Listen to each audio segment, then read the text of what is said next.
Oye, escucha. Hay una alerta roja. Las supercomputadoras de la NASA han calculado que solo quedan 2021 años hasta el fin de la Tierra. Nuestro planeta está a punto de... Oh, espera. Lo siento, pensé que esos ceros eran un error. Bueno, la investigación en realidad dice 1.000.000.000 2021 años en el futuro. Eso es un alivio. Respira con normalidad. Aún así, esto significa que nuestro planeta oficialmente tiene una fecha de caducidad. Y no, esto no es ciencia ficción. Es un estudio muy real que muestra cómo, por qué y cuándo terminará la vida en la Tierra. Así que, gracias a la NASA y a la Universidad de Tohō de Japón, ahora podemos marcar el calendario. Sucederá en aproximadamente 1.000.000.000 de años. Pero, ¿cómo y por qué? En el siglo XX, los científicos todavía no sabían qué alimentaba al Sol. Una de las primeras grandes ideas era que el Sol era básicamente un enorme trozo de carbón vegetal, una inmensa bola de fuego que estaba quemando algún tipo de combustible. Pero eso fue fácil de descartar. A la velocidad con la que el Sol emite energía, habría consumido ese tipo de combustible en apenas unos pocos miles de años. Incluso en ese entonces, los geólogos y paleontólogos ya estaban de acuerdo en que la Tierra tenía al menos 100 millones de años, si no es que más. Eso significaba que la combustión química no podría haber mantenido el Sol brillando durante tanto tiempo. Así que los científicos recurrieron a otra teoría más nerd, la contracción gravitacional. Esta idea postulaba que el Sol brillaba debido a su propio peso. Su gravedad atrae todo el gas hacia adentro, comprimiéndose más y más. Es como calentar tus manos frotándolas entre sí. Sabemos que los gigantes gaseosos como Júpiter y Saturno están contrayéndose ligeramente bajo su propio peso y emiten más calor del que reciben del Sol. Así que sí, la contracción gravitacional, también conocida como el mecanismo de Kelvin-Helmholtz, es muy real, pero no es lo que alimenta al Sol. Cuando los investigadores hicieron los cálculos, demostraron que el Sol solo podría brillar de esa manera durante unos 20 o 30 millones de años. Eventualmente, los científicos descubrieron que el verdadero secreto detrás del poder y longevidad del Sol era algo mucho más poderoso: la fusión nuclear. En lo profundo del Sol hace un calor increíble. Estamos hablando de 15 millones de grados Celsius. Y está bajo una presión tremenda porque el Sol es muy grande y pesado. Todo ese calor y presión aplastan los átomos de hidrógeno y los obligan a unirse. Cuando 4 átomos de hidrógeno se comprimen lo suficiente, se transforman en algo nuevo: un átomo de helio. Cuando eso sucede, una pequeña parte de su masa se convierte en energía, y eso es lo que se transforma en luz solar y calor. Durante siglos, la gente temió que algún día el Sol se enfriara. Y eso sucederá, eventualmente.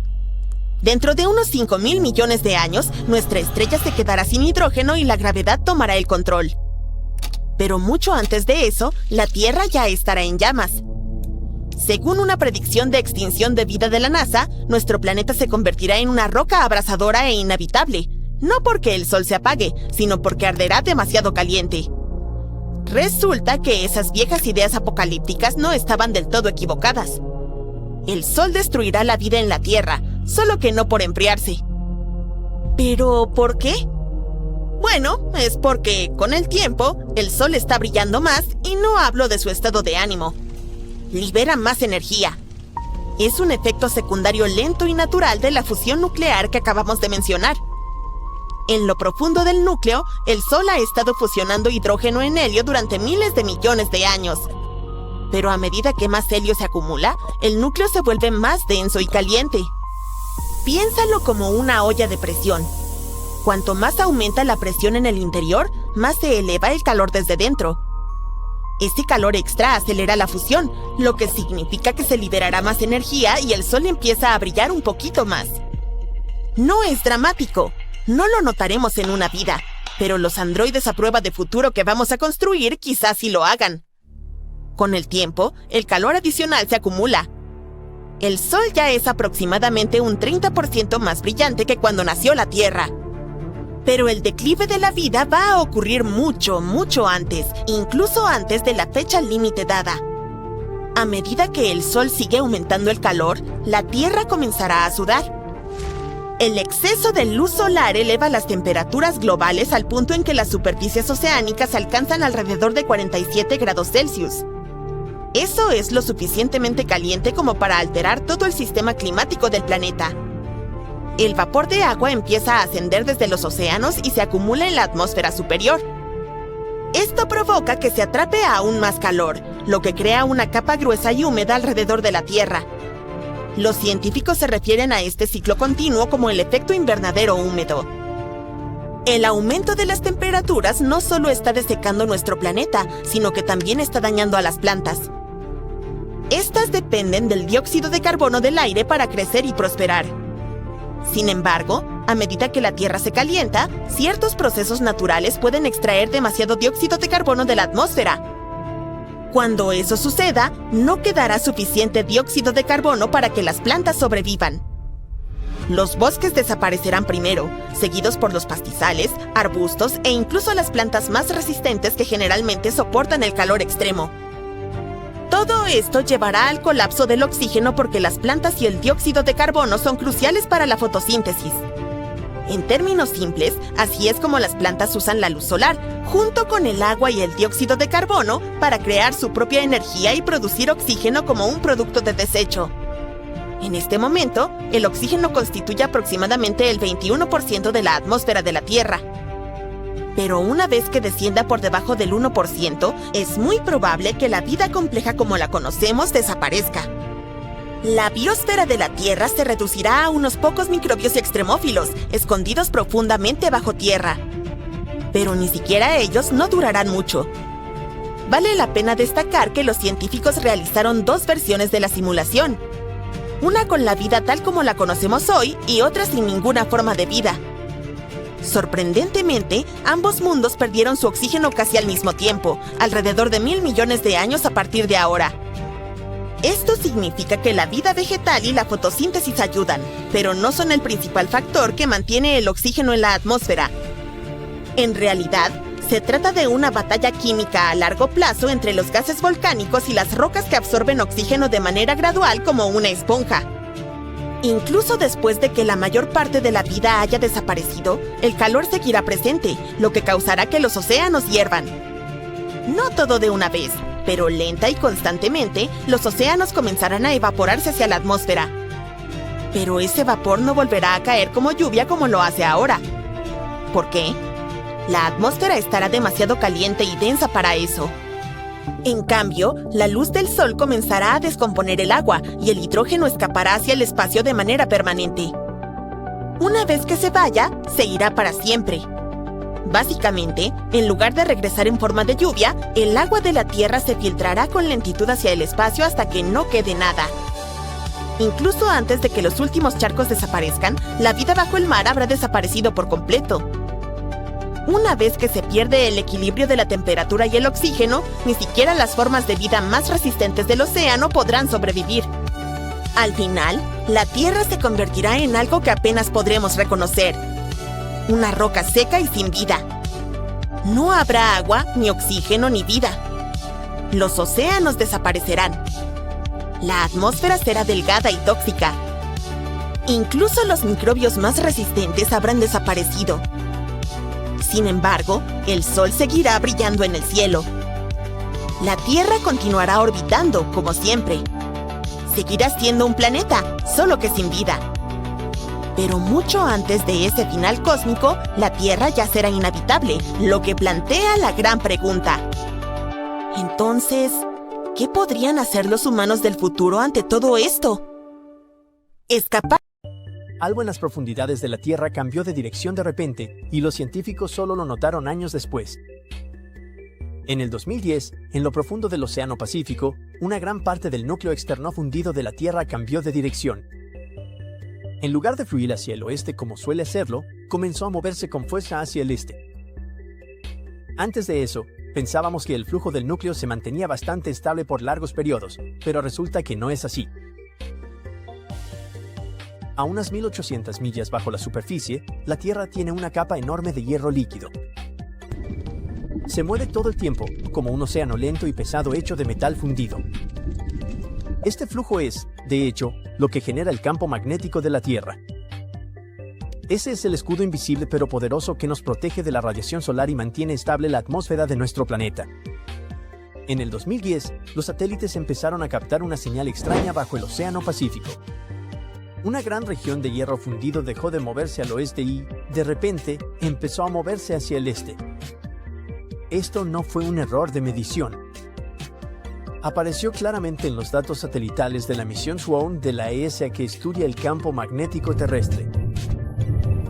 Estos satélites no ven el núcleo directamente, pero pueden medir cambios diminutos en el campo magnético.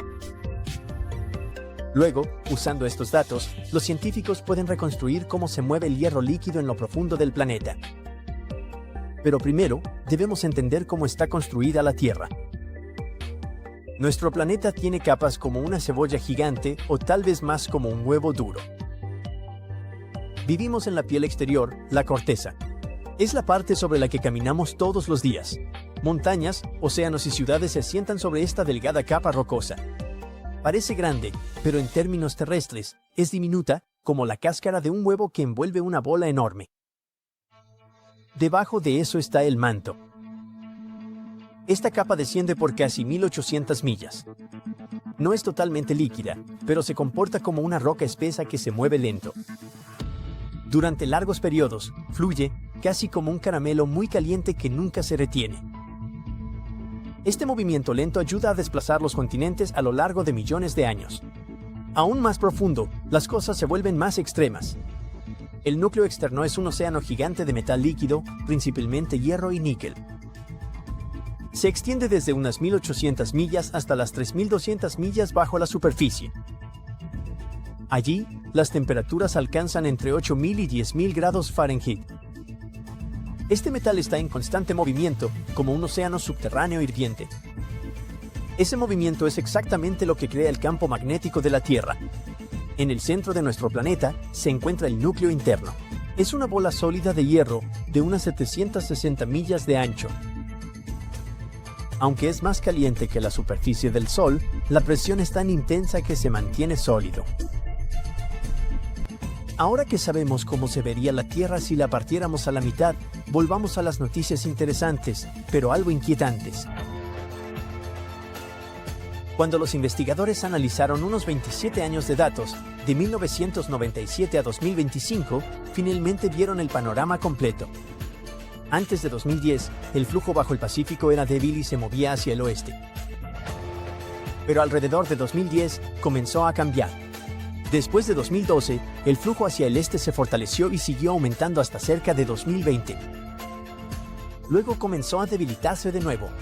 Fue como un ciclo completo que creció, llegó a su punto máximo y luego se desvaneció. Lo impactante es la escala de este proceso. Fue enorme, afectando cerca del 5% del movimiento de hierro líquido allá abajo. Parecía una ola empujando una gran masa de material fundido en una nueva dirección. Por eso los científicos se sorprendieron. Solían pensar que el flujo del núcleo externo era bastante estable por largos periodos, pero en realidad parece mucho más dinámico y cambiante de lo esperado. El momento en que ocurrió plantea aún más preguntas. Cerca del mismo periodo, el ciclo de rotación de la Tierra, que cambia ligeramente cada 5.8 años, se alteró entre 2010 y 2014. Los datos sísmicos también sugirieron cambios inusuales a mayor profundidad en el planeta, posiblemente en el núcleo interno. Luego, en 2017, los satélites detectaron saltos repentinos en el campo magnético de la Tierra. Probablemente fueron causados por el caos que ocurría en las profundidades del núcleo. Nadie ha conectado oficialmente estos eventos todavía, pero se agrupan en el tiempo de una manera muy sospechosa. Esto hace que muchos se pregunten si algo importante estaba pasando en las profundidades de la Tierra durante ese periodo. Lamentablemente, no podemos observar el núcleo directamente, así que solo podemos deducirlo por señales indirectas, como esas pequeñas variaciones en el campo magnético terrestre. Los científicos han aprendido a eliminar las señales que provienen de la corteza, los océanos y la atmósfera. Así es como aíslan las que provienen del núcleo. Aunque el SWAN de la ESA se lanzó después del cambio en 2010, todavía ayuda a reconstruir lo que pasó y muestra cómo cambió el sistema después. En este momento, tenemos varias explicaciones posibles. Podría ser una fluctuación temporal que aumenta y se desvanece. Podría ser parte de un ciclo repetitivo que aún no entendemos del todo, o podría ser un cambio más profundo en cómo se mueve el núcleo. En cualquier caso, está claro que el interior de la Tierra no es tan estable y confiable como pensábamos. Un océano masivo de hierro fundido puede cambiar de dirección, fortalecerse y debilitarse de nuevo, y solo podemos detectarlo mediante pequeños cambios en el campo magnético que medimos desde el espacio. Ahora, alejémonos por un segundo porque el campo magnético de la Tierra ha hecho algo aún más extremo en el pasado. Hace unos 41.000 años, se invirtió por completo. Básicamente, el norte se volvió sur y el sur se volvió norte. Para entender esto, tendremos que ir más profundo bajo tierra. El campo magnético terrestre es generado por hierro y níquel líquidos girando en el núcleo externo. Este movimiento crea un campo invisible gigante que se extiende de decenas a cientos de miles de millas en el espacio. Bloquea las partículas cargadas que vienen del Sol, de lo contrario, arrancarían fácilmente la atmósfera de nuestro planeta y lo volverían una roca sin vida. Pero nuestro campo magnético no es fijo.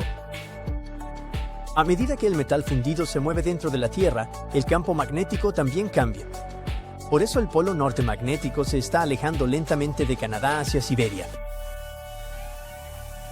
Normalmente, las líneas de campo van de un polo al otro, pero a veces, muy rara vez, todo el sistema se invierte. Si eso pasara hoy, cada brújula en la Tierra apuntaría de repente al sur en lugar de al norte. La última inversión total, llamada el evento de las Champs, está registrada en flujos de lava en Francia. Las rocas de ahí preservaron la dirección magnética. Durante ese evento, la fuerza del campo literalmente colapsó. Los científicos creen que bajó a cerca del 5% de su nivel actual en su punto más débil. Eso básicamente cambió todo para la Tierra. El escudo magnético casi desapareció y mucha más radiación cósmica llegó a la atmósfera de nuestro planeta. Esa radiación dejó huellas claras en los registros naturales. Núcleos de hielo y sedimentos oceánicos muestran picos en isótopos como el berilio 10, que casi se duplicó durante el evento. Esos isótopos se forman cuando los rayos cósmicos chocan con la atmósfera y provocan reacciones nucleares en el aire. También pudo causar efectos más graves como daños a la capa de ozono, rayos ultravioleta más fuertes en la superficie y alteraciones en los ecosistemas. Algunos investigadores incluso creen que pudo afectar a la megafauna y cambiar el comportamiento y uso de cuevas de los primeros humanos. Claro que la inversión no ocurrió al instante. Le tomó unos 250 años al campo cambiar de polaridad por completo, y el estado invertido duró unos 440 años antes de estabilizarse de nuevo. En su punto más débil, el campo pudo haber tenido solo una cuarta parte de su fuerza normal. Hoy, los científicos monitorean zonas más débiles en el campo magnético, especialmente la anomalía del Atlántico Sur. Esta es una gran área sobre Sudamérica y el Atlántico Sur donde el campo magnético de la Tierra es mucho más débil que en cualquier otro lugar. Debido a eso, parte del cinturón de radiación de Van Allen, un anillo de partículas de alta energía atrapadas alrededor de la Tierra por su campo magnético, baja más cerca de la Tierra, a veces hasta unas 125 millas sobre la superficie. Cuando los satélites vuelan por esta zona en órbita terrestre baja, reciben niveles de radiación mucho más altos de lo normal. Por eso la misión Swarm de la ESA es tan importante. Desde el año 2013, ha mapeado continuamente el campo magnético terrestre a gran detalle. No solo la señal superficial, sino también las del núcleo, manto, corteza, océanos, ionosfera y el espacio cercano a la Tierra. Cuando los científicos combinan todos estos datos, pueden rastrear cómo cambia el campo con el tiempo. ¿Sabías que la Luna se está oxidando? No, no rústica, oxidando. Suena imposible, porque el óxido necesita oxígeno, y la Luna, pues, no lo tiene. O eso creíamos. Al parecer, la Tierra está dejando escapar su aire y está marinando la Luna. Podría haber sido así durante miles de millones de años. ¿Qué significa esto? ¿Y por qué los científicos dicen que es una gran noticia para una futura base lunar? Bueno, vamos a averiguarlo. Hace unos años, la Organización India de Investigación Espacial envió una sonda llamada Chandrayaan-1 a orbitar la Luna. Su misión era tomar unas buenas fotos, pero también llevaba un instrumento de la NASA diseñado para mapear químicamente la superficie. Los resultados mostraron algo que los científicos no esperaban encontrar en la Luna: hematita. Es un óxido de hierro, o en palabras simples, óxido. Es el mismo material rojizo que se come la cerca de tu jardín o la cadena olvidada de una bicicleta. Encontrar óxido en la Tierra es normal, porque nuestro planeta es húmedo y tiene aire. Necesitas una receta muy específica para que ocurra. Necesitas hierro, necesitas agua y necesitas oxígeno. La Luna ya tiene el primer ingrediente para el óxido, porque su superficie es rica en hierro, gracias a miles de millones de años de impactos de asteroides. Pero los otros dos ingredientes no están. No hay atmósfera que proporcione oxígeno, y no hay agua líquida acumulándose en la superficie. Pero va más allá de eso. El espacio en realidad odia el óxido. El Sol constantemente bombardea la Luna con el viento solar, un flujo de partículas rápidas, compuestas principalmente de hidrógeno. Estas partículas tienden a arrancar el oxígeno de las rocas en lugar de añadirlo. Todo eso deja claro por qué la hematita no debería estar cerca de nuestro satélite, pero los resultados no mienten. La presencia de hematita significa que, de alguna manera, a pesar del vacío y el flujo de partículas del Sol, la Luna está recibiendo un suministro constante de oxígeno. No viene del espacio profundo ni del núcleo lunar. Además, el óxido no está distribuido de manera uniforme. Los datos mostraron que la hematita está más concentrada en el lado de la Luna que mira hacia la Tierra. El lado lejano está prácticamente limpio. Ahora, el único oxidante lo suficientemente cerca para hacer el trabajo es la Tierra. En la escuela nos enseñaron que la atmósfera de la Tierra termina en la línea de Kármán, a unos 100 kilómetros de altura. Ahí es donde oficialmente comienza el espacio. Pero esa es solo la parte densa. En realidad, la Tierra está envuelta en una gigantesca nube invisible de hidrógeno llamada geocorona. Es enorme, brilla en luz ultravioleta y se extiende casi 640.000 kilómetros hacia el espacio. Eso es más lejos que la órbita de la Luna. Esto significa que a pesar de estar muy lejos, la Luna todavía se encuentra dentro de los bordes exteriores de la atmósfera terrestre. Si estuvieras parado en la Luna, mirando hacia la Tierra con un telescopio que puede ver hidrógeno ultravioleta, la Tierra no se vería como una canica azul. Se vería como si llevara un enorme halo brillante y difuso. Cuando nos imaginamos la Tierra y la Luna, pensamos en un enorme espacio vacío entre ellas, dos mundos separados por la nada. Pero esa nada en realidad no está vacía. Las dos ya están conectadas por la gravedad, jalándose mutuamente sin parar. Pero hay otro tipo de conexión en la que casi nadie piensa. La Tierra está rodeada por una fuerza invisible llamada campo magnético. Se genera en las profundidades del planeta y se extiende muy lejos en el espacio. No lo vemos, pero es la razón por la que las brújulas funcionan y el Sol no nos arranca la atmósfera. Este campo magnético no se detiene en la superficie de la Tierra. Tampoco se queda ahí como una burbuja perfecta. El viento solar lo empuja sin parar, estirándolo detrás de la Tierra en una larga cola magnética que se extiende cientos de miles de kilómetros en el espacio, como la cola que deja un cometa en movimiento. Esa cola es la forma en que el oxígeno de la Tierra termina en la Luna. El Sol golpea la atmósfera superior de la Tierra, arrancando átomos de oxígeno y nitrógeno y convirtiéndolos en partículas cargadas. Normalmente se irían flotando al espacio, pero como están cargadas, el campo magnético de la Tierra las atrapa y las envía hacia atrás por la cola magnética. La mayor parte del tiempo, la Luna anda por su lado, haciendo lo suyo. Pero una vez al mes, justo alrededor de la luna llena, se desliza directamente dentro de la cola magnética de la Tierra. Dentro de esa cola, la Tierra bloquea el viento solar agresivo y le da a la Luna unos días de calma, pero sigue moviéndose entre partículas que se escapan de la Tierra. Esas partículas chocan con la superficie y reaccionan con el hierro del suelo. Repite eso el tiempo suficiente y se va acumulando. La Tierra pierde pequeñísimas cantidades de su aire y la Luna las va recolectando silenciosamente con su débil gravedad, como una red lenta y paciente. Es como ir manejando detrás de un camión lleno de tierra. La Tierra sale volando, pero no te das cuenta hasta que empieza a pegarse en tu parabrisas. Lo mismo pasa en la Luna, excepto que, bueno, no hay parabrisas. De hecho, tenemos pruebas de que esto sucede en tiempo real. Una sonda japonesa llamada Kaguya estaba en órbita lunar y sus sensores se dispararon cuando la Luna pasó por la cola magnética de la Tierra. Detectó un aumento repentino de iones de oxígeno de alta energía. Los científicos lo llaman el viento terrestre. Actúa como el viento solar. excepto que en lugar de ser partículas calientes de una estrella, está hecho de los restos de nuestra propia atmósfera. Y esto de repente convierte a la Luna en parte de una historia mucho más grande. Los científicos creen que este tipo de escape atmosférico puede ayudar a explicar lo que pasó con planetas como Marte. El planeta rojo no tiene un campo magnético global hoy en día, pero hace mucho tiempo probablemente sí lo tenía. Cuando ese escudo falló, su atmósfera pudo escapar mucho más fácilmente. Estudiar la Tierra y la Luna es como ver una versión de ese proceso en repetición, solo que en cámara lenta. Y no es algo único. Cerca del borde del sistema solar, la delgada atmósfera de Plutón está siendo robada lentamente por su luna, Caronte. ¡Uy! ¡Robo en el espacio! La gravedad de Plutón es tan débil que su atmósfera se extiende muy lejos en el espacio. Cuando esas partículas de gas se acercan lo suficiente, la gravedad de Caronte simplemente las atrapa. No se necesita campo magnético, solo un planeta que pierde gas y una luna cercana que se lleva el material. Ahora, cuando los astronautas del Apolo trajeron suelo lunar a la Tierra, ya venía cargado de hidrógeno del viento solar. El Sol rocía la superficie lunar con hidrógeno, y con el tiempo, ese hidrógeno se hornea directamente en el polvo. Ese es el H. Pero todavía necesitas el O2 para crear agua.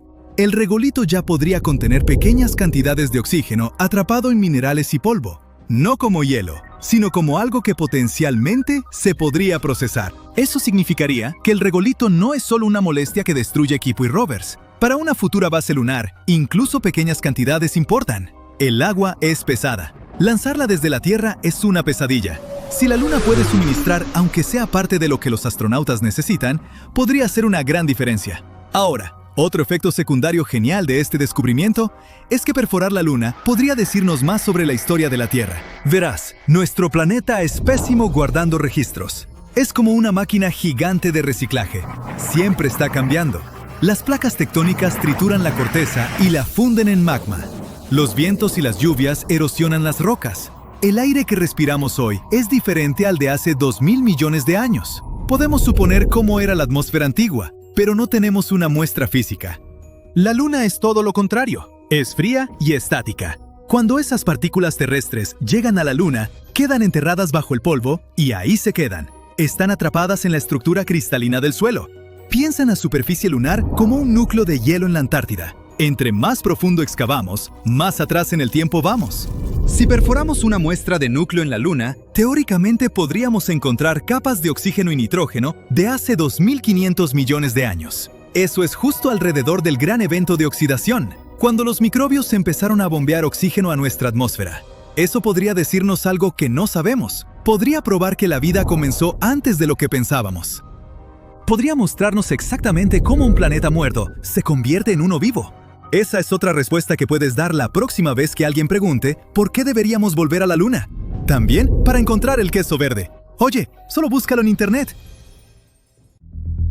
Hay algo extraño oculto a unos 2900 kilómetros bajo tierra que ayuda a mantenernos vivos a ti y a mí.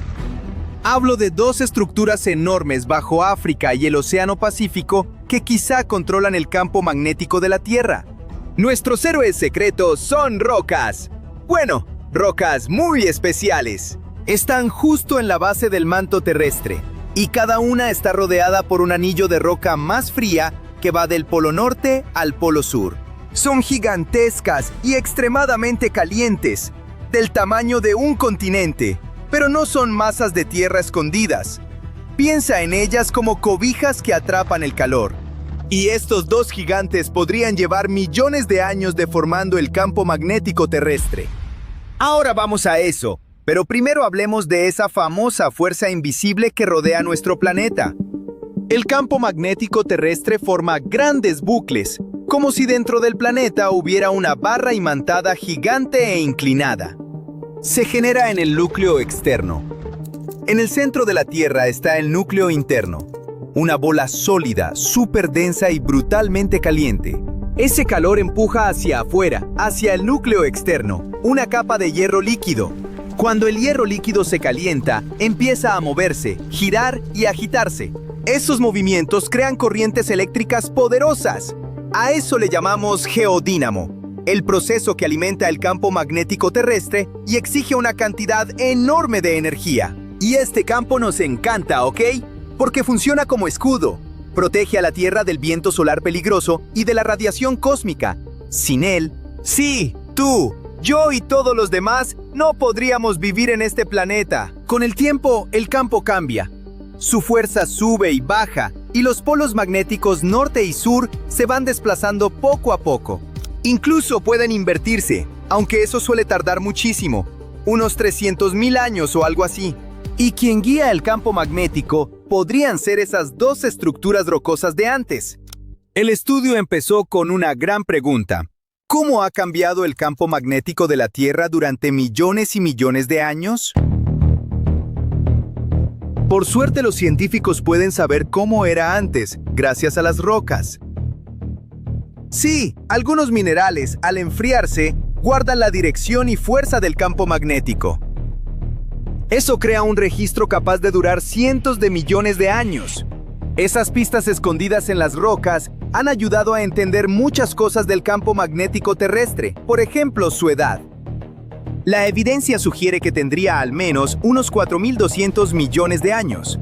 Eso significa que existe casi desde que nació el planeta. Y también que es muchísimo más antiguo que el núcleo interno de la Tierra. Tal vez te confundas, porque antes dije que el núcleo genera el campo, y eso es cierto hoy. Pero antes de que se formara el núcleo interno, algo más pudo alimentar el campo: óxido de magnesio.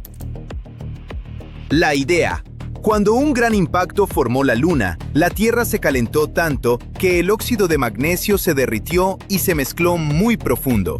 Luego, al enfriarse la Tierra, ese material pudo salir de nuevo. Eso quizá mantuvo activo el campo magnético. Pero con el tiempo, la Tierra pudo agotar casi todo ese óxido de magnesio.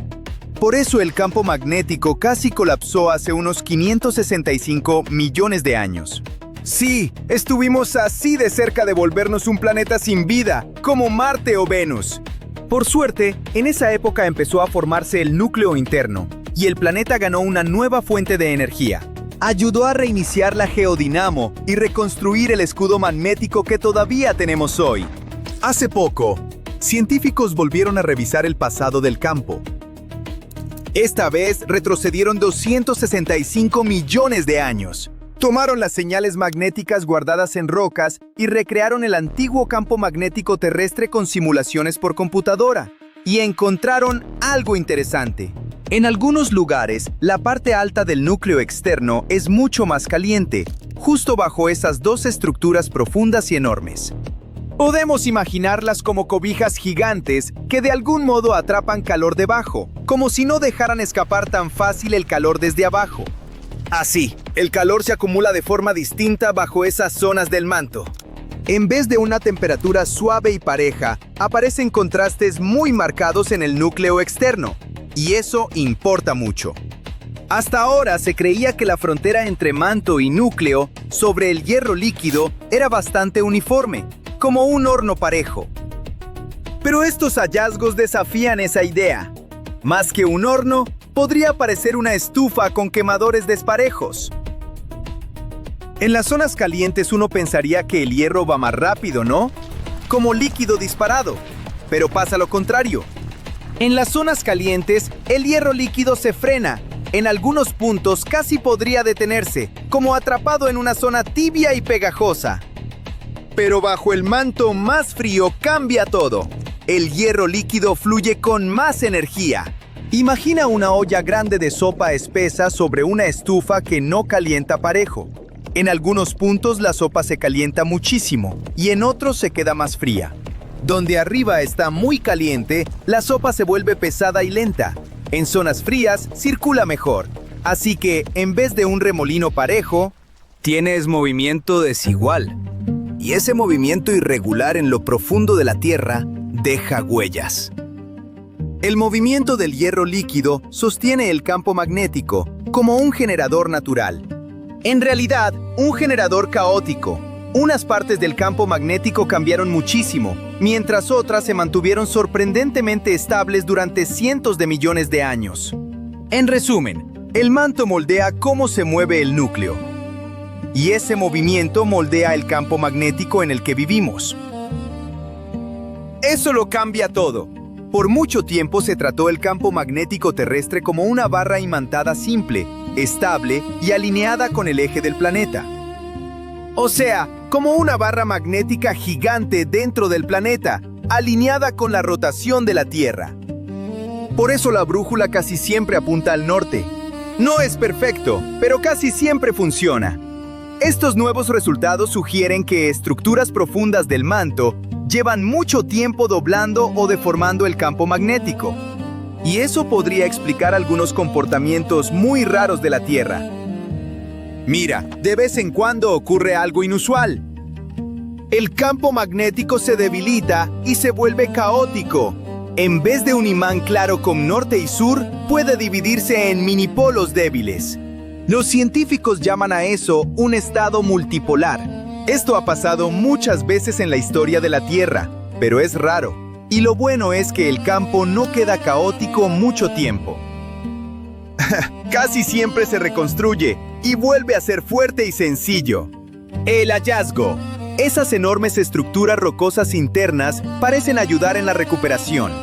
Actúan como estabilizadores, ayudando al campo magnético a volver a su forma normal y ordenada después de debilitarse. Esto puede cambiar cómo vemos el pasado terrestre. Estos hallazgos ayudan a reconstruir cómo se acomodaban los continentes antiguos. Por ejemplo, a entender mejor cómo se formó Pangea y cómo después se fragmentó. También podrían aclarar viejas preguntas sobre el clima antiguo, la vida primitiva e incluso cómo se formaron algunos recursos naturales. Pero las conclusiones aún no son seguras al 100 y falta más investigación. Aún falta aprender mucho sobre estas enormes rocas calientes dentro de la Tierra. Aún así, si la idea se sostiene, quizá hay mucho que agradecer. Estas rocas podrían mantener estable el campo magnético terrestre. Y esa estabilidad nos protege a todos. Todos hemos suplicado por 1 hora extra en el día. Bueno, 2 horas serían mejor. Pues resulta que los científicos tienen buenas y malas noticias. La buena noticia es que nuestro planeta se dirige a un futuro donde el día podría durar 25 horas. La mala noticia es que, eventualmente, la misma física que alarga el día también eliminará la rotación de la Tierra, literalmente congelándola en el tiempo, con días y noches interminables, océanos huyendo hacia los polos y una atmósfera convertida en una tormenta implacable a escala planetaria. ¡Ups! Cuando la Tierra era apenas una enorme nube desordenada de polvo y gas, la gravedad empezó a jalar todo hacia el centro. Conforme esos escombros chocaban entre sí, comenzaron a girar como agua yéndose por el drenaje, pero a escala cósmica. Ese giro creó un impulso. Como el espacio es un vacío, no había aire que nos frenara. La Tierra simplemente siguió girando, y ese giro se convirtió en un día. Una rotación completa tarda aproximadamente 24 horas, y ese es el ritmo que conocemos desde que empezamos a registrar el tiempo. Pero la cosa es que adoptamos 24 horas como un estimado aproximado. En realidad, un día nunca dura exactamente 24 horas. Básicamente la Tierra sigue girando, pero constantemente pierde pequeñas cantidades de velocidad. Esto se debe sobre todo a que la masa se redistribuye todo el tiempo. Piénsalo como un patinador artístico. Si jala los brazos hacia su cuerpo, se acelera. Si los extiende, se frena. La Tierra hace lo mismo, pero sin brazos. Cuando el terremoto de 2011 golpeó Japón, movió el fondo oceánico tan violentamente que jaló la masa de la Tierra hacia adentro, acortando nuestro día al instante en 1.8 microsegundos. Por el contrario, cuando los glaciares se derriten y el agua fluye de los polos al ecuador, los brazos de la Tierra se extienden, haciéndonos más lentos. No estamos sentados sobre una simple roca. Es como si estuviéramos sobre un trompo tambaleante que se mueve cada vez que algo pesado pasa sobre él. La mayoría de los días terminan siendo unos milisegundos más largos que 24 horas. No lo sentimos, pero los relojes atómicos sí lo miden. Con el paso del tiempo, esos milisegundos se acumulan, y conforme lo hacen, la duración del día aumenta lentamente. Así es como un día de 24 horas empieza a acercarse a 25. Para comprobarlo, los científicos reunieron casi 3.000 años de registros astronómicos. Hace miles de años, la gente registraba los eclipses con mucho cuidado. Era un evento aterrador. Reyes, sacerdotes y astrónomos anotaban la hora exacta y el lugar donde el sol desaparecía. Esos registros sobrevivieron en tablillas de arcilla, pergaminos y manuscritos. Para que el cielo se oscurezca, el sol, la tierra y la luna deben alinearse perfectamente. Si el momento se desfasa aunque sea un segundo, la sombra cae en la parte equivocada del mundo. Hoy los astrónomos conocen los movimientos de la luna con una precisión increíble. De hecho, rebotan láseres en espejos que dejaron en la superficie lunar para medir su órbita. Por eso, en teoría, deberíamos poder rebobinar el pasado, como en un video de YouTube, y ver cada eclipse antiguo exactamente donde la historia lo registra. Pero cuando los científicos lo intentaron, la luna aparecía demasiado temprano o demasiado tarde. La sombra no estaba donde los registros decían que debía estar. El rompecabezas solo se resuelve cuando te das cuenta de algo.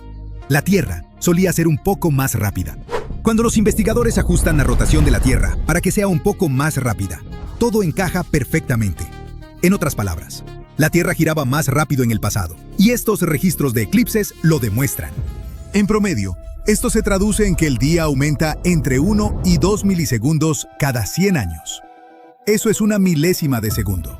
Nunca lo vas a notar, pero con el tiempo, esos poquitos se acumulan. Aproximadamente un segundo cada 10.000 años. Eso significa que estamos a unos 200 millones de años de tener esa hora extra de sueño. Así que la buena noticia solo será relevante para los terrícolas del futuro. Pero, ¿por qué está pasando esto realmente? Bueno, la respuesta es la Luna.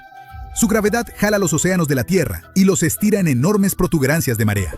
Pero como la Tierra gira mucho más rápido de lo que la Luna se mueve a nuestro alrededor, esas protuberancias no se quedan justo debajo de la Luna. Se arrastran ligeramente hacia adelante conforme el planeta rota. Eso significa que los océanos están siendo arrastrados constantemente por el planeta, rozando contra el fondo marino y los continentes. Ese roce genera fricción, y la fricción es una ladrona. Donde hay fricción, hay calor. Así que la Luna lentamente convierte el giro de la Tierra en calor que se dispersa por los océanos y hacia el espacio.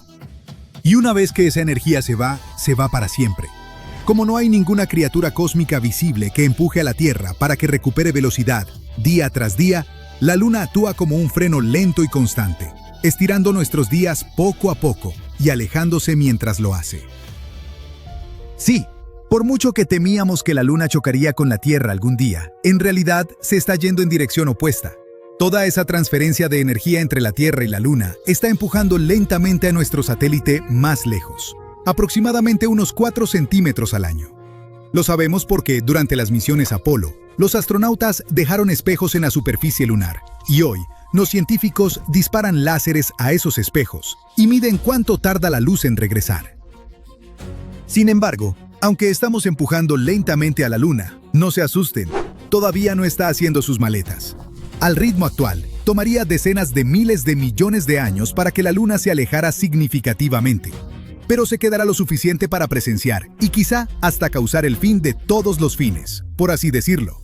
La misma fuerza de frenado que nos está desacelerando ahora podría eventualmente llevar a la Tierra a un estado llamado acoplamiento de marea.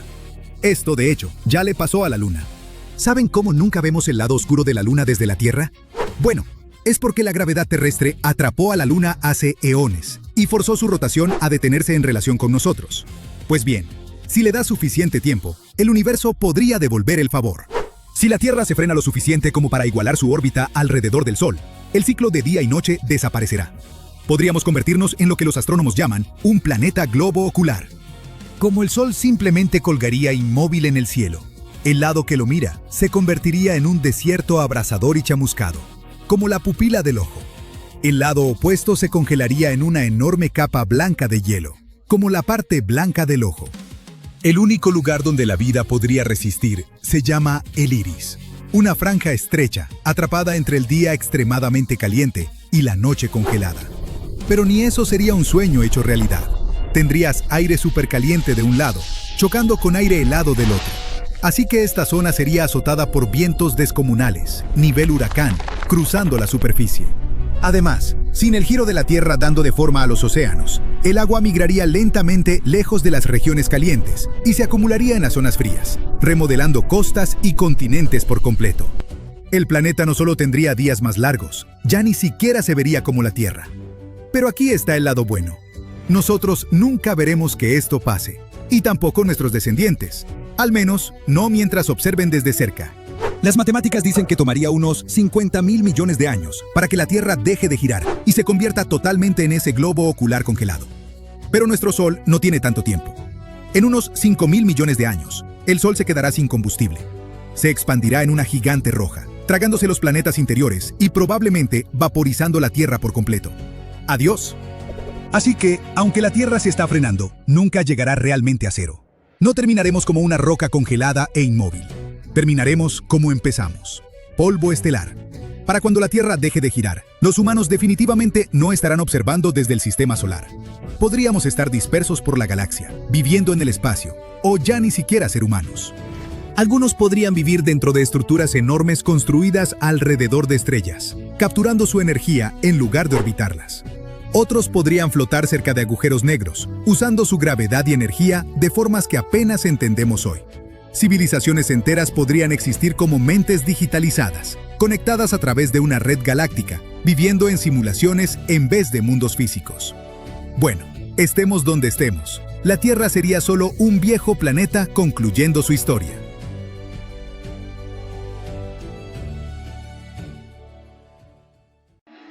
Es oficial. Un día ya no durará 24 horas. La Tierra ahora está girando más rápido, literalmente, y nuestros días se van a acortar.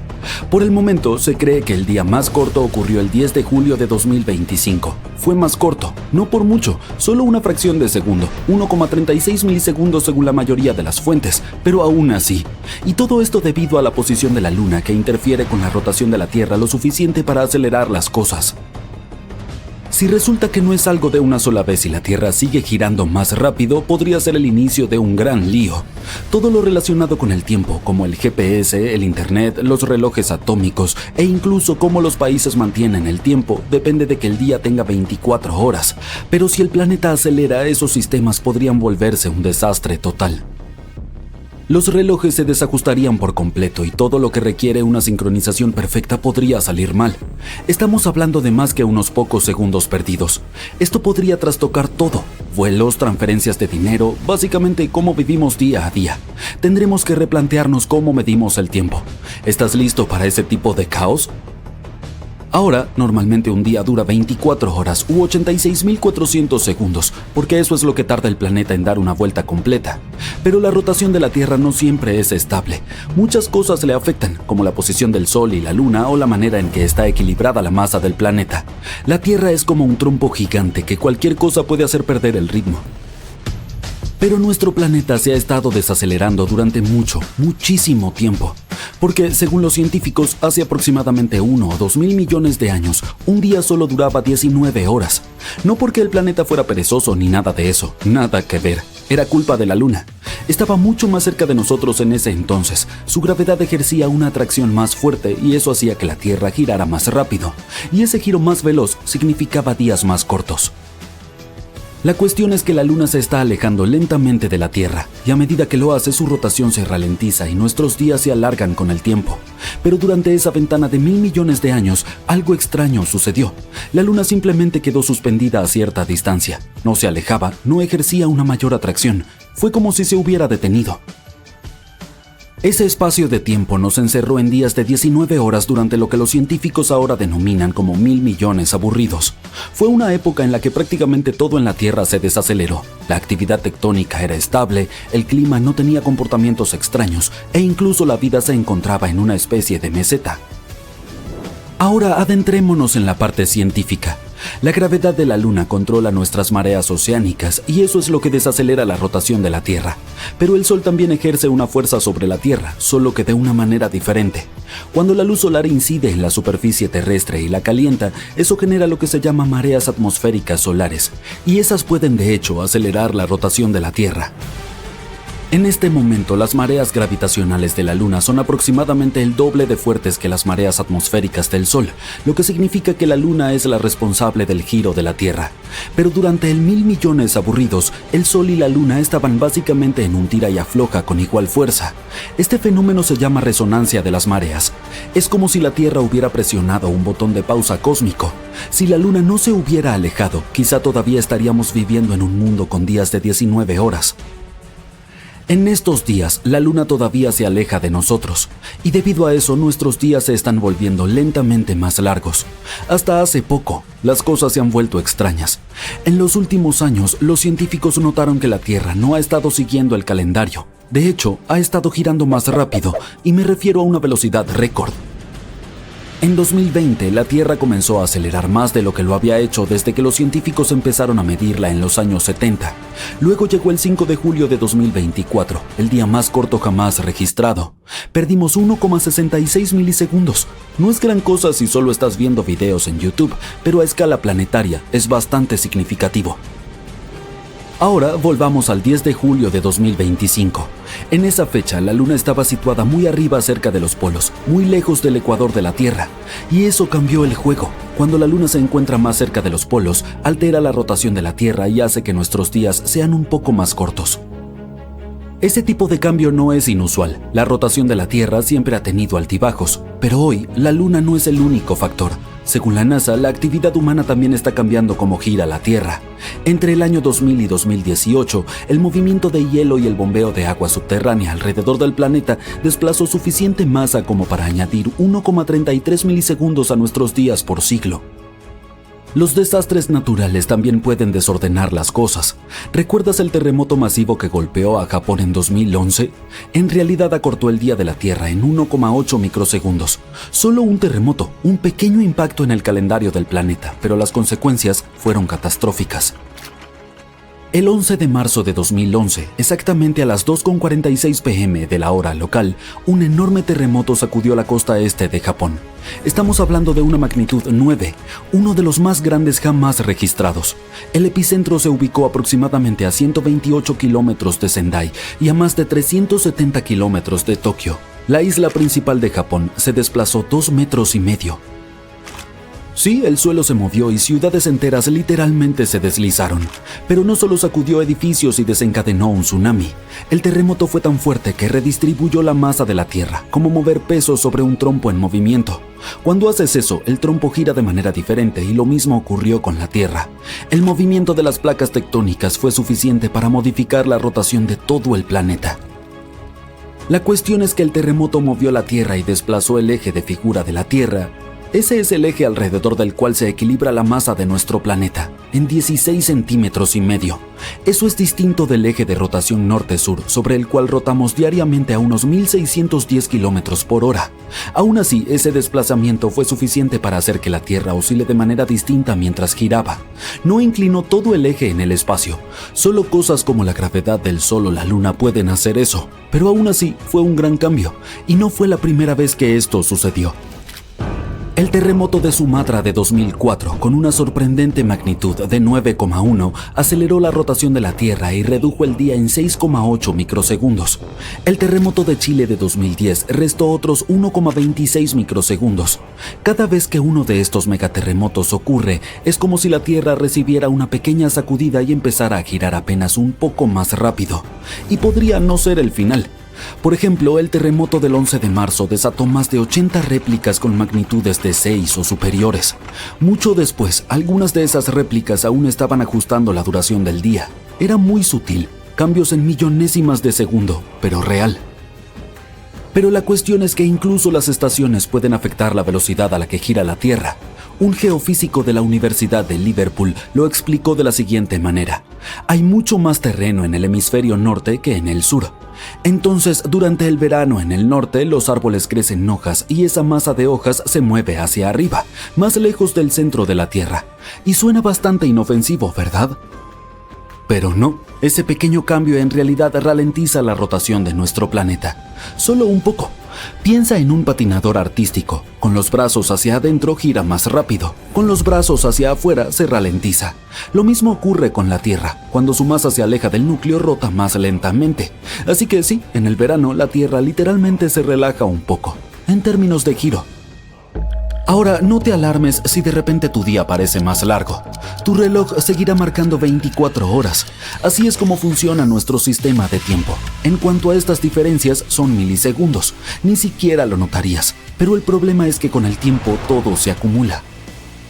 Si el planeta alguna vez girara tan lentamente que nos desviáramos más de 0,9 segundos, entonces tendríamos que hacer algo. Ahí es cuando interviene el Servicio Internacional de Rotación de la Tierra y Sistemas de Referencia. Estas son las personas que monitorean la rotación de la Tierra. Y si las cosas se desincronizan demasiado con nuestros relojes, agregan un segundo intercalar para arreglarlo. Sí, de vez en cuando literalmente añaden un segundo al reloj para mantener el tiempo de la Tierra en sintonía. Es como la versión del universo de una actualización de software. En cualquier caso, con la Luna alejándose lentamente y la Tierra calmándose, el hecho de que nuestro planeta de repente esté acelerando, aunque sea un poco, hace que tanto expertos como personas comunes levanten una ceja. Es un recordatorio de que incluso algo tan básico como un día no está grabado en piedra. El planeta se está moviendo más rápido. El tiempo literalmente se está escapando. Algo está cambiando. Durante las últimas décadas, la Tierra ha tenido una coincidencia interesante. Los hemisferios norte y sur reflejaban casi exactamente la misma cantidad de luz solar de vuelta al espacio. Pero nuevos datos de la NASA muestran que esa simetría se está desmoronando. El planeta se está desequilibrando de una forma que no habíamos medido antes. ¿Por qué está pasando esto? ¿Y cambiará el clima del que dependemos?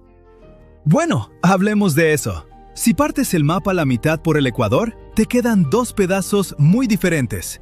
El hemisferio norte es el lado más lleno, con alrededor del 68% de la masa terrestre del planeta. Tiene los enormes continentes de Norteamérica, Europa y Asia, las arenas del Sahara y las nieves del Himalaya. El hemisferio sur es todo lo contrario, es un mundo de agua. Aparte de la Antártida y una parte de Sudamérica, es casi por completo un océano profundo y oscuro. De hecho, hay un punto en el Pacífico Sur donde puedes viajar miles de kilómetros sin tocar un solo pedazo de tierra.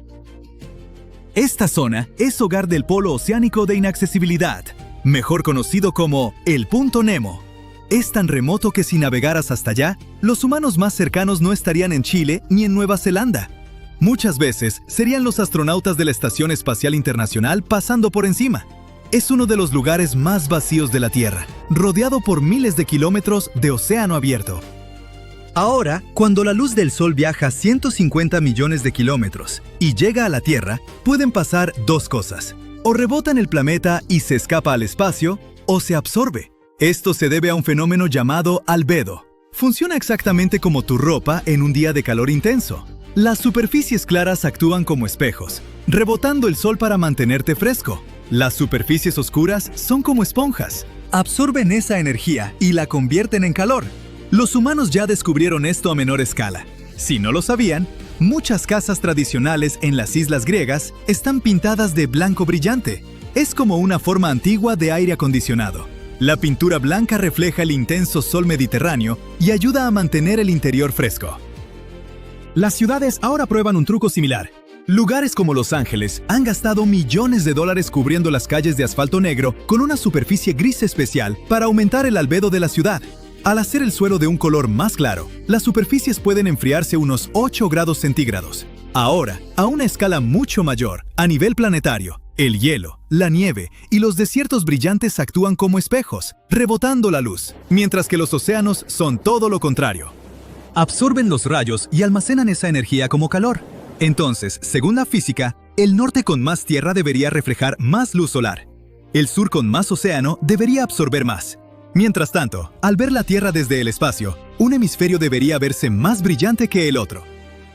Durante décadas, la NASA ha rastreado la energía de la Tierra usando un sistema llamado CERES, que significa Sistema de Energía Radiante de las Nubes y la Tierra. Estos satélites miden cuánta luz solar llega y cuánta se va.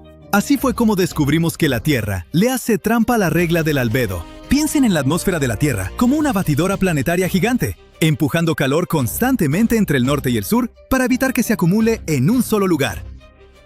Según los datos más recientes, esa batidora se está quedando atrás.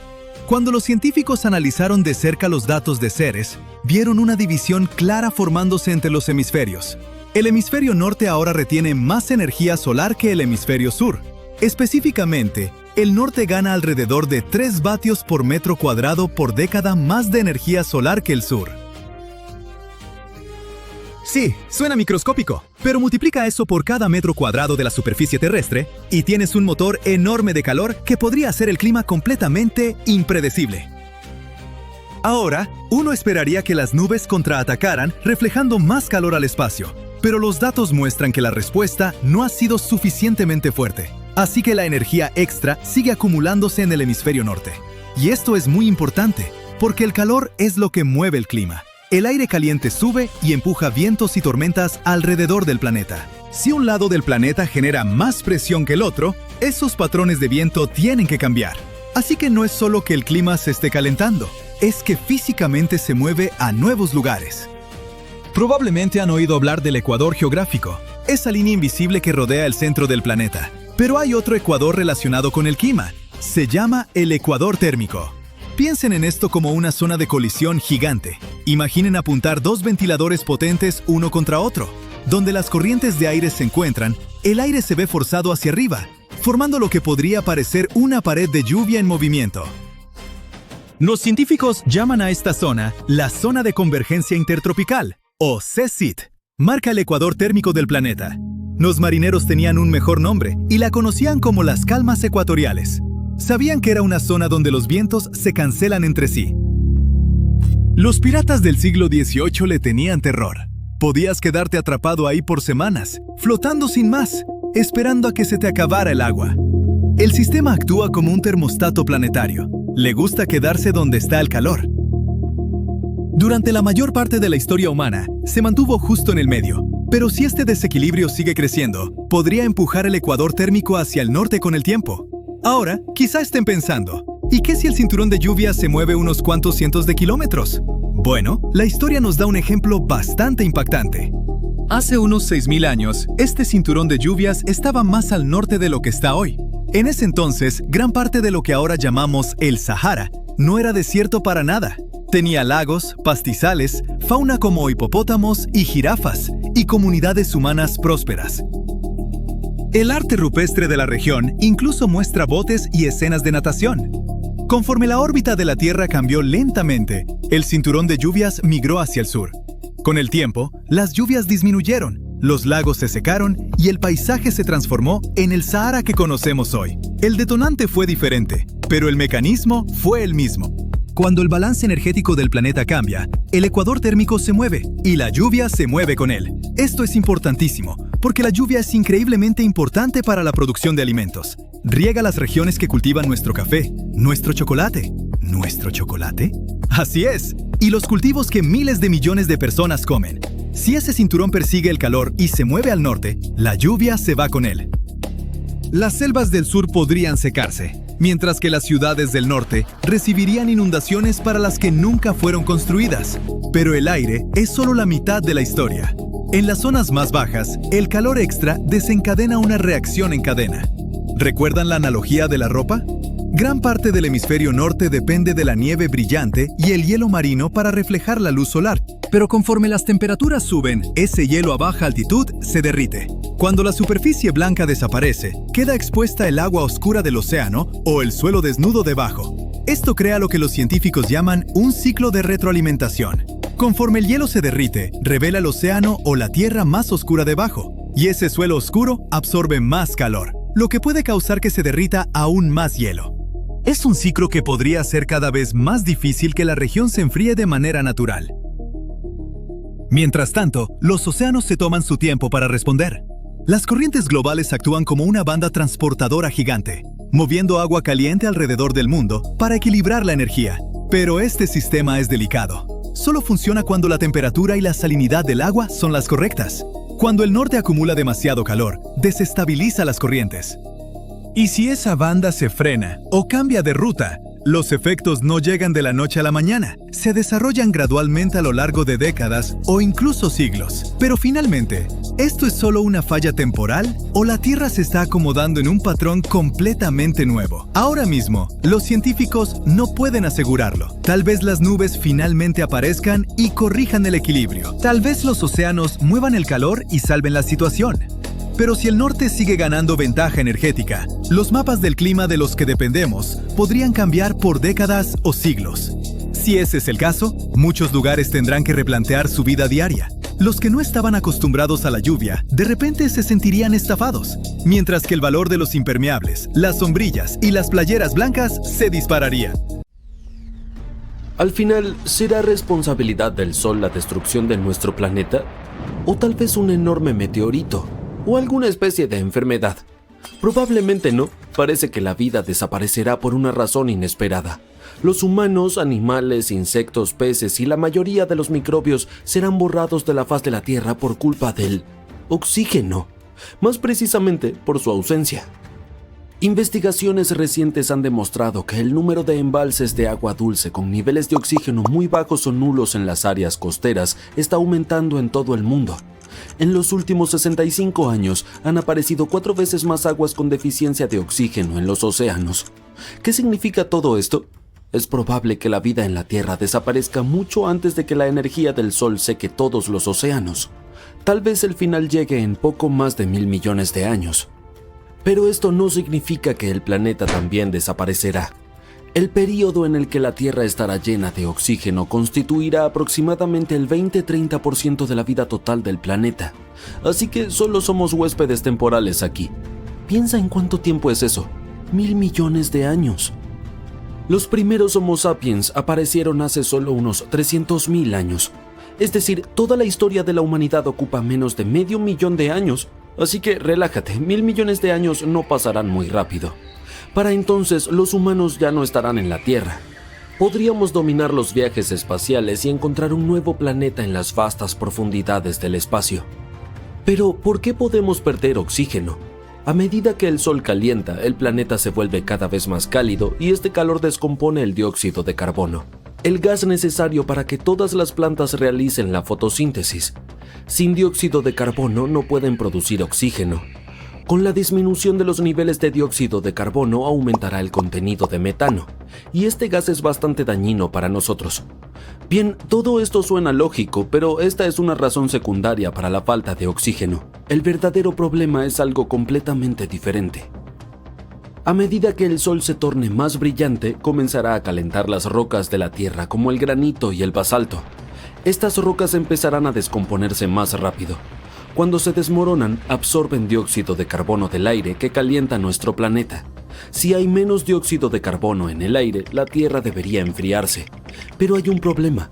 El Sol brillará más y su calor superará este efecto de enfriamiento. Así que, aunque las rocas eliminen dióxido de carbono, el Sol arderá tanto que la Tierra seguirá volviéndose extremadamente caliente. Entonces, cuando el Sol brilla con mayor intensidad, esto, junto con otros factores naturales, contribuye a la descomposición del granito y el basalto. Estas rocas se mezclan con dióxido de carbono y agua para formar carbonatos que penetran profundamente en la Tierra. Esto elimina el dióxido de carbono del aire, lo que significa que las plantas no pueden producir tanto oxígeno porque necesitan dióxido de carbono para lograrlo. Además, los volcanes liberan gases, lo que también reduce la cantidad de oxígeno en el aire. Así que el Sol, al destruir las rocas, afecta lo que ocurre dentro de la Tierra y controla cuánto oxígeno habrá en el aire. En aproximadamente 1.000 millones de años, el Sol será tan brillante que ninguna roca podrá salvar a la Tierra de su calor. Y los gases que se escapen detendrán la fotosíntesis y la producción de oxígeno. Y entonces nuestro planeta volverá al estado en el que se encontraba hace unos 2.400 millones de años, a la época en que comenzó la gran oxidación. Y este suceso fue mucho más importante que, por ejemplo, los primeros Juegos Olímpicos o la aparición de los humanos en el planeta. Hace miles de millones de años casi no había oxígeno en la Tierra. En su lugar había una sopa de gases como nitrógeno, amoníaco, metano, dióxido de carbono y otros. Sí, tenemos estos gases en la atmósfera hoy en día, pero había mucho más en el pasado. Era difícil que cualquier forma de vida se originara en tales condiciones, pero después de algunas luchas tuvo éxito. Al principio la Tierra estaba habitada por las bacterias más simples, incluidas las cianobacterias. Aprendieron a producir oxígeno usando la luz del sol, agua y dióxido de carbono. Estas bacterias trabajaron durante miles de millones de años y generaron tanto oxígeno que comenzó a acumularse en el aire. Esto es lo que ahora llamamos la gran oxidación. Fue como una gran celebración de la vida porque, gracias al oxígeno, nuevos seres vivientes pudieron aparecer. Por cierto, las cianobacterias no aparecieron a hacer fotosíntesis porque hayan pensado, «Oh, vamos a producir oxígeno, es genial». No, el oxígeno era solo un subproducto. Las cianobacterias querían una cosa: obtener la mayor cantidad de energía posible. Y para lograrlo aprendieron a hacer fotosíntesis, que les permitió almacenar energía usando la luz solar con pigmentos especiales para absorber la luz, y el resultado de este proceso fue la liberación de oxígeno. Esto sucedió durante cientos de millones de años, y luego, en algún momento, empezaron a producir demasiado oxígeno. Este oxígeno comenzó a contaminar otros gases que estaban allí antes. Por ejemplo, consumió mucho metano. Debido a esto, la Tierra se enfrió un poco y comenzó una edad de hielo, pero esa es otra historia. En resumen, en 1.000 millones de años, corremos el riesgo de regresar a ese tiempo difícil otra vez, pero quizá logremos mudarnos a otro planeta en nuestras naves espaciales o encontrar alguna otra solución. ¿Y qué le sucederá a nuestro planeta de origen después? ¿Podrá surgir nueva vida allí sin tanto oxígeno? Es posible, pero será mucho más difícil. Se requerirá otra fuente de energía además del Sol. Pueden ser, por ejemplo, las fuentes hidrotermales. Y por cierto, hay ecosistemas en la Tierra que utilizan este tipo de energía. Puedes encontrar uno de ellos en la cueva Mobile de Rumania. Imagina un lugar donde hay poco oxígeno. Es oscuro. Los rayos del sol no llegan allí. A lo largo de millones de años de evolución, se ha desarrollado en esta cueva una vida única y un poco espeluznante. Fue descubierta por primera vez en 1986 y los científicos todavía están explorando el lugar. La entrada a la cueva es solo un pequeño agujero en el suelo. Un estrecho túnel desciende profundamente bajo tierra. Dentro de la cueva, el aire está lleno de sulfuro de hidrógeno y dióxido de carbono, y hay la mitad de oxígeno que en la superficie. Un ser humano no puede permanecer allí sin una máscara especial. Pero para las formas de vida locales, este es su hogar y se sienten de maravilla allí. Hay varias docenas de especies que viven en la cueva y muchas de ellas no se encuentran en ningún otro lugar de la Tierra. Aquí puedes ver extraños pequeños monstruos, caracoles blancos, arañas blancas, ciempiés con largas antenas, camarones transparentes e incluso especies desconocidas de sanguijuelas. Dado que no hay luz en la cueva, estas criaturas no necesitan ojos. Son ciegas, pero tienen largas antenas sensitivas y patas que les permiten moverse en el espacio. Además, carecen de pigmentos de color, por lo que todos esos insectos y arañas son blancos o transparentes. Pero si hay tan poco oxígeno y nadie realiza fotosíntesis, entonces, ¿cómo sobreviven? Pues gracias a las bacterias autótrofas. Absorben dióxido de carbono y producen nutrientes. Estas bacterias son alimento para otros organismos y estos, a su vez, se convierten en alimento para criaturas más grandes. Así se ha construido toda una cadena alimentaria en la cueva que provee de nutrientes a todos los habitantes. La evolución ha creado un ecosistema único que existe de manera separada del resto del mundo. Es como un pequeño universo que se ha desarrollado según sus propias reglas.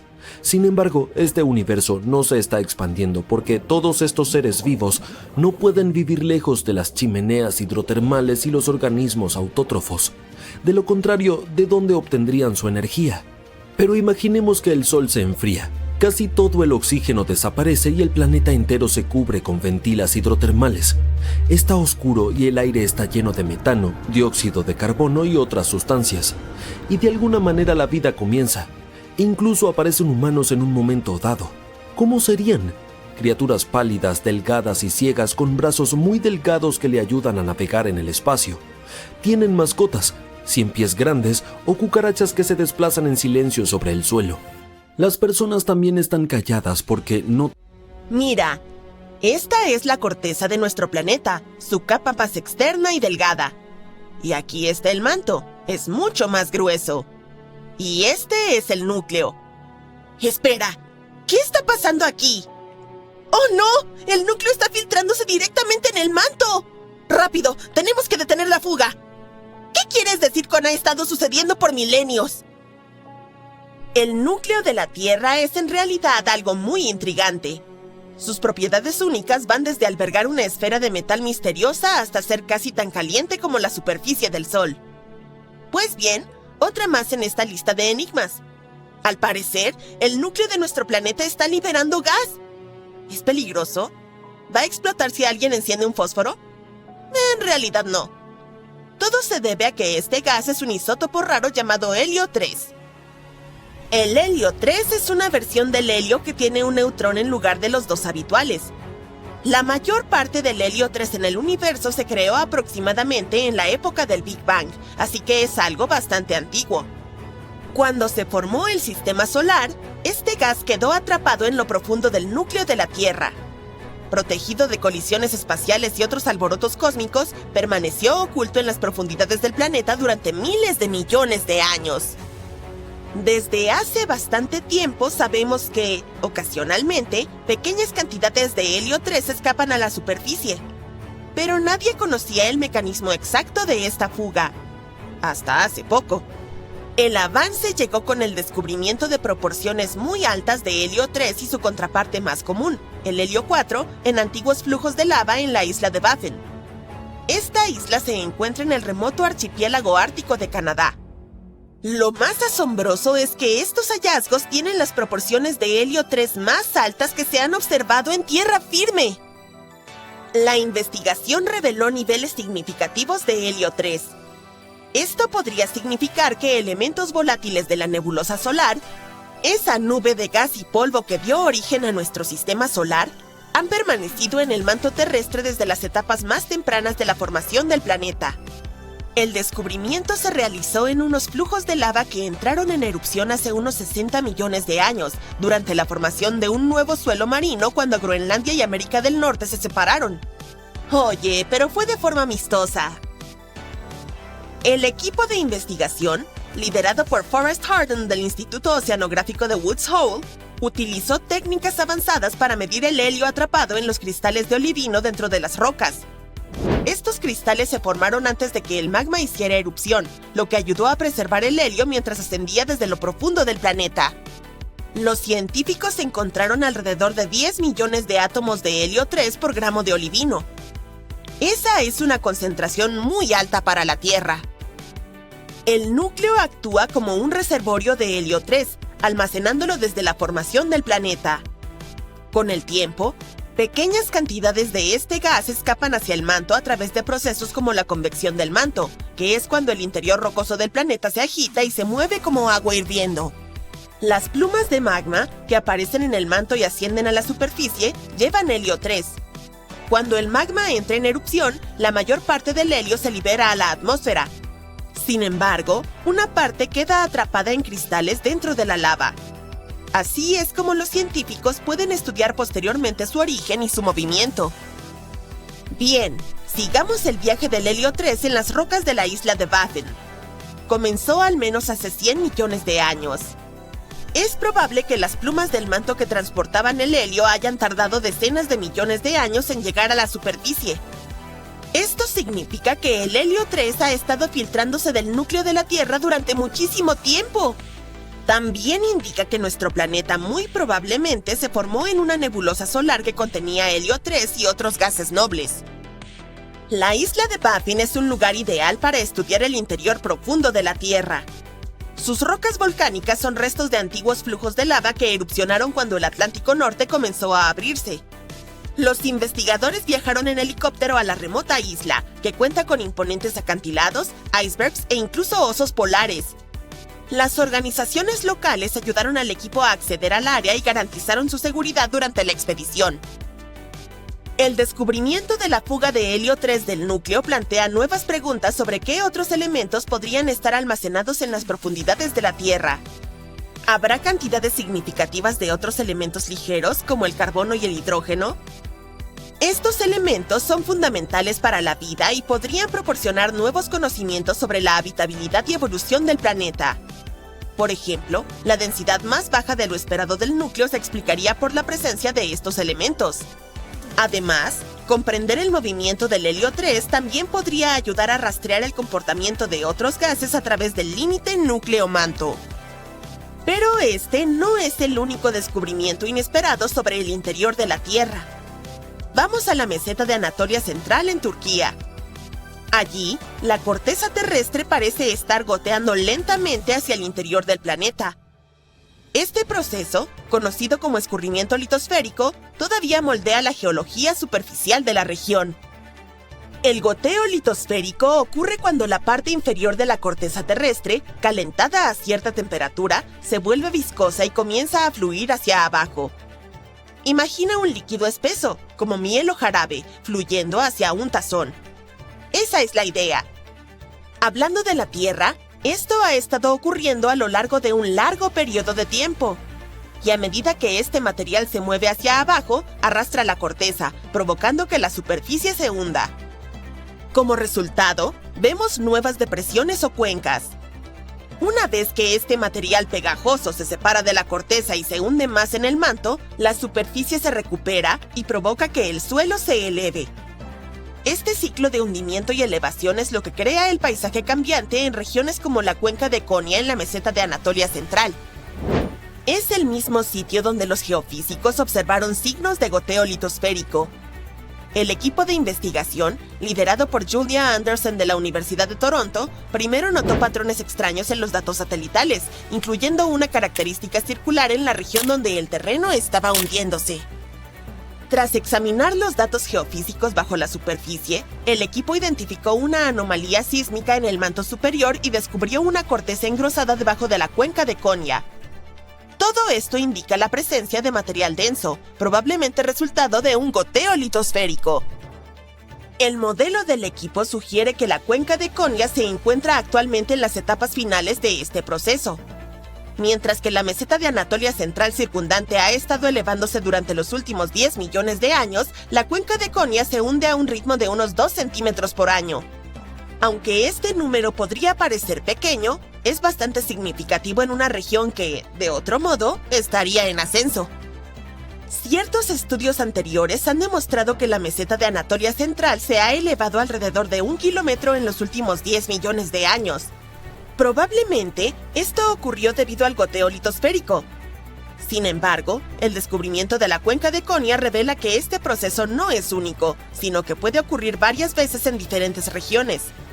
La gota inicial que formó la meseta de Anatolia Central probablemente causó hechos secundarios que llevaron a la formación de la cuenca de Konya. Para validar su modelo, los investigadores llevaron a cabo un interesante experimento de laboratorio que simuló el proceso de goteo litosférico. Utilizaron un tanque lleno de un polímero de silicona altamente viscoso, que actuó como un sustituto del manto inferior de la Tierra.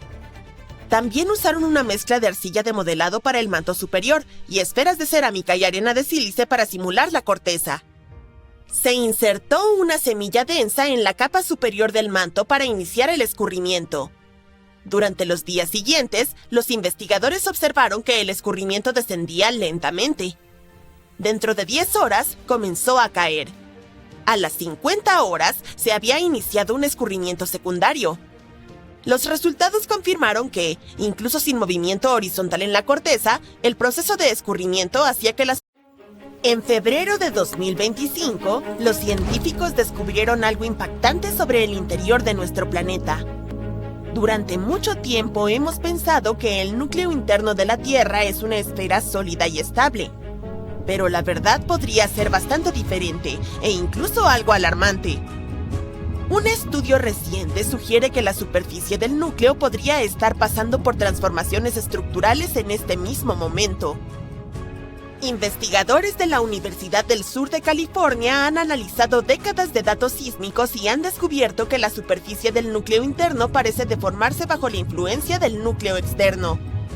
Hemos observado estos cambios por primera vez, pero probablemente expliquen algunas peculiaridades en la rotación del núcleo interno. Incluso podrían estar influyendo en la duración de los días en la Tierra.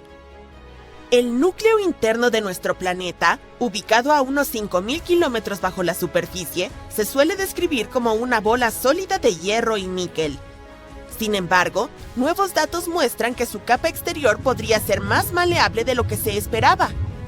Este descubrimiento se basa en el análisis de ondas sísmicas de terremotos repetidos cerca de las Islas Sandwich del Sur. Los investigadores utilizaron técnicas de resolución mejorada para estudiar estas señales sísmicas. Observaron anomalías en las ondas y llegaron a una conclusión inesperada. Debe haber deformaciones en la superficie del núcleo interno, y podrían ser causadas por interacciones turbulentas con el núcleo externo fundido. El núcleo externo, compuesto de hierro y níquel líquido, tiene un papel sumamente importante. Ayuda a generar el campo magnético de la Tierra. Antes no comprendíamos su impacto en el núcleo interno, pero ahora el nuevo estudio muestra que los movimientos turbulentos del núcleo externo podrían alterar la superficie del núcleo interno. Y eso podría provocar cambios en su forma. Estas perturbaciones también explicarían la desaceleración gradual de la rotación del núcleo interno. Los científicos lo han estado observando desde 2010. En la superficie no notamos estos cambios, pero podrían influir en la rotación general de la Tierra y en la duración de los días. Este estudio puede ayudarnos a entender mejor lo que ocurre en lo profundo de nuestro planeta, cómo interactúan el núcleo interno y externo y cómo eso afecta el campo magnético de la Tierra y su movimiento. Obviamente, la observación directa del núcleo de la Tierra es imposible. Por eso, los científicos usan métodos indirectos, como el análisis de las ondas sísmicas, lo que nos permite deducir la estructura y composición del núcleo. A medida que estas ondas atraviesan diferentes capas, son desviadas o detenidas. Y esto puede proporcionarnos pistas sobre la naturaleza de los materiales con los que se encuentran. También hay experimentos de laboratorio. Los investigadores reproducen las presiones y temperaturas extremas del núcleo y estudian el comportamiento de las aleaciones de hierro-níquel. Utilizan instrumentos sofisticados, como celdas de yunque de diamante, y permiten la exploración de estas condiciones extremas. Luego, están los estudios de meteoritos. La cuestión es que algunos de ellos provienen de asteroides con un núcleo metálico similar al de la Tierra. Su composición química a veces proporciona pistas sobre los elementos presentes en las profundidades de la Tierra. Los científicos también crean modelos numéricos. Al combinar datos sísmicos, experimentales y geoquímicos, simulan la dinámica interna del núcleo. ¿Pero qué ocurriría si el núcleo de la Tierra dejara de girar por completo de repente? No está claro, pero podemos hacer suposiciones. Si fuera solo el núcleo interno sólido el que se detuviera, la respuesta sería... no mucho. Aunque no solo disminuyera su movimiento, lo cual está sucediendo ahora, sino que dejara de girar por completo, el principal impacto sería en la velocidad de rotación de la Tierra. Nuestros días se alargarían. Con el tiempo, esto podría debilitar el campo magnético del planeta, lo cual sería una mala noticia, pero no tan catastrófico como lo que sucedería si el núcleo externo dejara de girar. Es entonces cuando las cosas se pondrían realmente mal. Sin la rotación del núcleo externo, la Tierra perdería su campo magnético, y la pérdida de este escudo protector desencadenaría una reacción catastrófica.